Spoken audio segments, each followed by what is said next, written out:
Fifth class. आज हमने कल लेसन किया था, लेसन नंबर 2 इंग्लिश रीडर का इन सेरेंगेटी।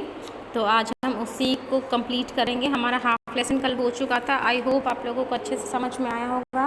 और आज हाफ हम आज कर रहे हैं, ठीक है। तो इस चैप्टर में हमें सेरेंगेटी एक प्लेस के बारे में बताया गया है। जो प्लेस है, it is Serengeti, it is a place, it is known as lion territory, ठीक है। तो सेरेंगेटी को बेसिकली एक लॉयन टेरिटरी जो शेर है उसका क्षेत्र माना जाता है। और जो सेरेंगेटी है, it is national park in Africa. ये नाम है सेरेंगेटी नेशनल पार्क का, जो कि अफ्रीका में है, ठीक है। और जो हमारी राइटर हैं, तो उनको थोड़े बहुत दिन शायद वो यहाँ पे रही हैं अफ्रीका में, इस एरिया में वो रही हैं, इस टेरिटरी में रही हैं। तो जब वो वहाँ पर रही तो उन्होंने इस चैप्टर के ज़रिए अपने जो एक्सपीरियंस है, जो वहाँ पर उन्होंने ऑब्ज़र्व किया, जो वहाँ पर देखी वो चीज़ें, उनके साथ जो इंसिडेंट हुए, तो उन्होंने उसको वहाँ पर हमारे साथ शेयर किया है, ठीक है। तो आज हम आगे कंटिन्यू करेंगे। द नेक्स्ट पेज नंबर 12 से सेकेंड पैराग्राफ है। The next day we drove to the end of the valley where we saw a vast gathering of wild beast and zebras. हाँ जी, वो कहता है कि जब हम अगले दिन, वो मतलब पहले दिन तो वो कहाँ पर गए थे, वो लॉयन को देख रहे थे। तो उनको वहाँ पर लॉयन दिखे थे, 3 लॉयन दिखे थे, और फिर उनके यंग वंस दिखे थे, उसके बच्चे दिखे थे, ठीक है। उसके बाद जब वो अगले दिन ड्रॉप मीन्स वो घूमने गए थे, ड्राइव करके अपनी गाड़ी में घूमने गए थे वैली के एंड में, तो उन्होंने वहाँ पर क्या देखे, बहुत सारे वाइल्ड बीस्ट, जंगली जानवर और जेब्रा देखे। By the river we met a herd of about 100 buffaloes. और जब वो नदी को क्रॉस कर रहे थे, नदी के पास थे, आसपास थे नदी के, तो वहाँ पर उन्हें कम से 100 बफेलोज, 100 भैंसे, बफेलोज उनको दिखाई दी, उनका झुंड दिखाई दिया। Returning late in the afternoon, I observed foxes peeping out from behind the tall grass. हाँ जी, जब वो दोपहर में वापस लौट रहे थे, तो उनको दोपहर होगी, लेटते लेटते दोपहर से भी थोड़ा सा लेट का ही टाइम हो चुका था। I observed फॉक्सेस, तो जो हमारी राइटर है उन्होंने क्या ऑब्जर्व किया कि जो फॉक्सेस हैं, जो लोमड़ी हैं, वो पीपिंग आउट मीन्स झांक रही हैं फ्रॉम द बिहाइंड द टाल ग्रास। जो लंबी लंबी घास है ना, तो वहाँ से वो झांक रही हैं। Their round ears were enormous, जो उनके कान थे वो राउंड थे, मीन्स गोल थे, और इनॉर्मस थे means you can say, enormous होता है बेटा ह्यूज, बहुत बड़े बड़े, विशाल, या फिर you can say extra ordinary, कि वो एक्स्ट्रा ऑर्डिनरी थे, अद्भुत थे, मीन्स उनके कान बहुत ही सुंदर थे, बहुत ही बड़े थे। And the warden told me that, और जो वार्डन थी, जो वहाँ पर नेशनल पार्क में जो वार्डन थी, जो कि हमारी राइटर के साथ थी, उन्होंने बताया that they press them to the ground and listen, कि वो ज़मीन को दबाते हैं, प्रेस करते हैं, एंड लिसन, और सुनते हैं, मीन्स अपने पंजे हैं उससे कुछ दबाते हैं, उनकी कोई होगी टेक्निक ये कि वो प्रेस करते हैं ज़मीन को, और लिसन, सुनते हैं।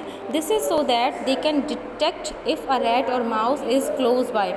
और इस तरीके से जब वो दबाते हैं ना, प्रेस करते हैं ज़मीन को और ध्यान से सुनते हैं, तो उनको पता चलता है, दे कैन डिटेक्ट, वो डिटेक्ट कर पाते हैं, उनको पता चल जाता है कि रैट और a mouse is close by, कि आसपास कहीं कोई रैट है या फिर मतलब कोई चूहा है ना, तो उनको पता चल जाता है।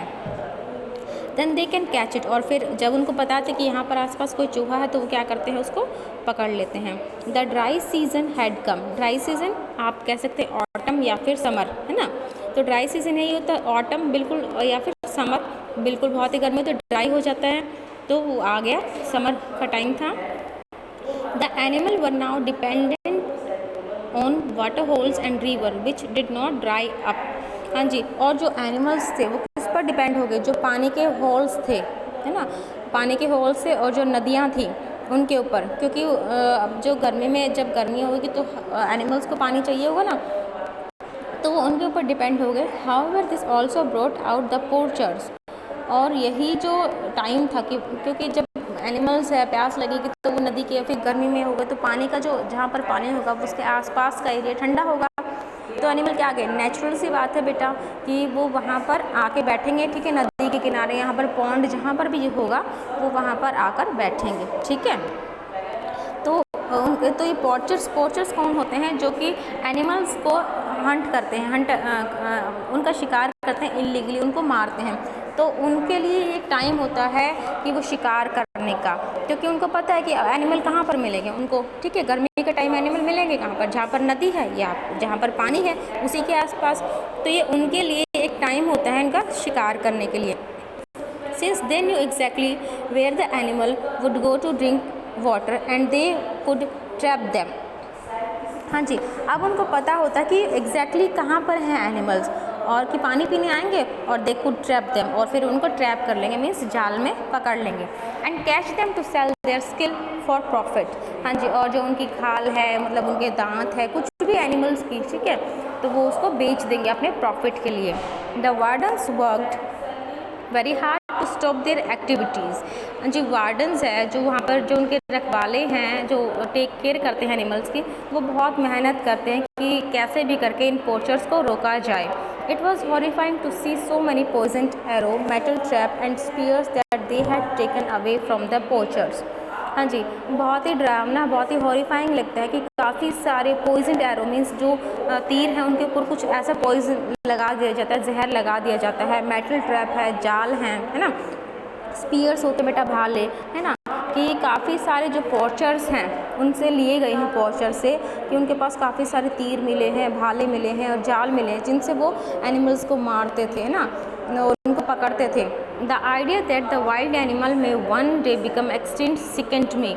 हाँ जी, ये जो आइडिया है कि एक दिन जो एनिमल्स हैं, जो वाइल्ड एनिमल्स हैं, जंगली जानवर हैं, बिल्कुल एक्सटिंक्ट सिकेंड मीन्स बिल्कुल ही ख़त्म हो जाएंगे, विलुप्त हो जाएंगे,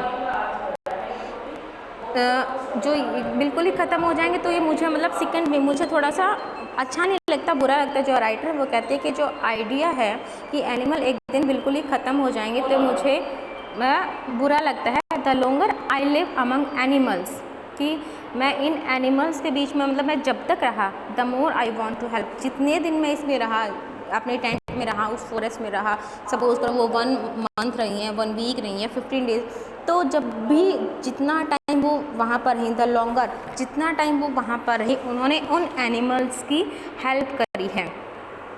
if the wild animal became extinct, अब हाँ, जो राइटर है वो क्या कहते हैं, if the wild animal became extinct, अगर वो ख़त्म हो गए, विलुप्त हो गए। एक्सटिंक्ट होता है बिल्कुल बेटा कि बिल्कुल ही ख़त्म हो जाना, विलुप्त हो जाना। It would upset the balance of nature of which man is a part two. हाँ जी, वो कहते हैं कि अगर जो वाइल्ड एनिमल है, जंगली जानवर बिल्कुल ही ख़त्म हो जाएंगे, है ना, तो जो हमारे नेचर का जो बैलेंस है वो बिगड़ जाएगा। अपसेट हो जाएगा मीन्स बिगड़ जाएगा।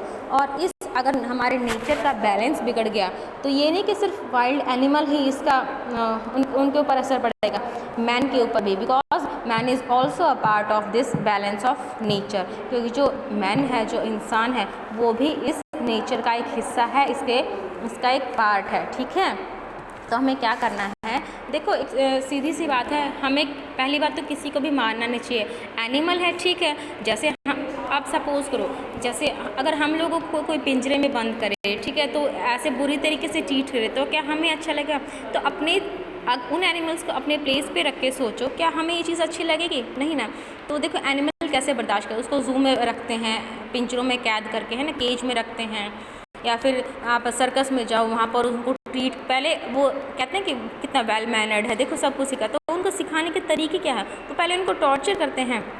अगर कोई आपको टॉर्चर करे, है ना, तो ये सब क्या है, जो एनिमल है, जो हम इंसान हैं, हम क्या हैं, we are part of nature, हम इस नेचर के पार्ट है। और नेचर ने क्या सभी को सेम राइट दिया है ना, सेम राइट क्या, टू लिव, आराम से रहो, है ना।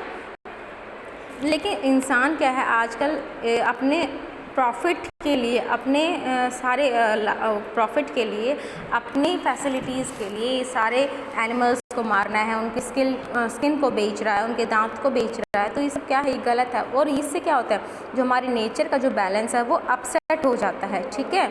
इसका असर ये नहीं कि सिर्फ एनिमल के ऊपर, इसका असर हमारे ऊपर भी पड़ेगा, ठीक है। तो आज का ये काफ़ी आपका एजुकेशनल लेसन था, ठीक है, सेरेंगेटी का। इसमें काफ़ी अच्छे उन्होंने अपने एक्सपीरियंस हमारे साथ शेयर किए हैं। और इसका जो राइटर है जॉय एडमसन, जो इनकी राइटर हैं, उन्होंने काफ़ी अच्छे से अपने एक्सपीरियंस को समझाया है, एक्सप्लेन किया है। और लास्ट में हमें ये भी समझाया है ना कि we should not harm the animals, कि है ना, हमें एनिमल्स को हार्म नहीं करना चाहिए, because they are the also part of nature, है ना।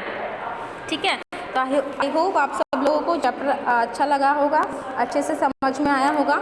ठीक है, और आपने क्या करना है, इस चैप्टर को जब आप रीड करेंगे तो आपने इसकी एक्सरसाइज पार्ट को आपने सॉल्व करना है। ठीक है, थैंक यू।